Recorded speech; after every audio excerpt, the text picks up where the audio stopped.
Elon Musk, I recommend voting for a Republican Congress. Billionaire Twitter CEO Elon Musk endorsed Republicans for the midterm election cycle on Monday, telling voters to cast ballots for a Republican Congress.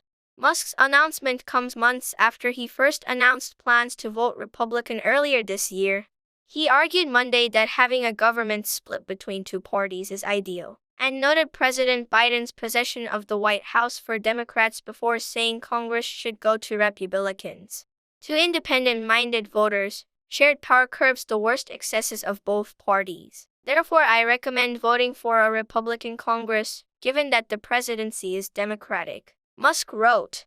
Musk's endorsement follows through on his vow to vote Republican in May. I have voted overwhelmingly for Democrats, historically overwhelmingly. I'm not sure, I might never have voted for a Republican, just to be clear. Now this election, I will, he said at the time. Republicans are expected to take the House of Representatives on Tuesday, though control over the Senate is a toss-up. According to polls, the endorsement comes less than a week after Musk took over Twitter and began making vast changes to the platform, much to the chagrin of media figures and many Democrats. Sen. Chris Murphy, Decon, set his sights on Musk last week, sending a letter to Treasury Secretary Janet Yellen highlighting that members of the Saudi royal family are prominent investors in Twitter.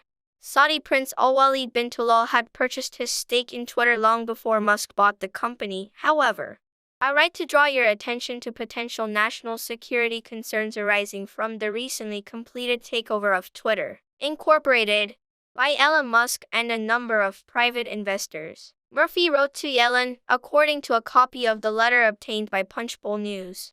Setting aside the vast stores of data that Twitter has collected on American citizens, any potential that Twitter's foreign ownership will result in increased censorship, misinformation, or political violence is a grave national security concern. Critics were outraged when Musk announced the firings of several top executives at the company, including CEO Parag Agrawal, CFO Ned Siegel, and head of legal policy, trust, and safety Vijay Gadde.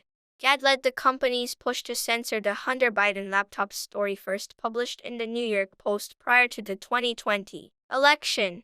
Musk's stated goal in purchasing Twitter was to protect the freedom of speech, saying in a statement last week that a public square open to diverse opinions is necessary for democracy to thrive.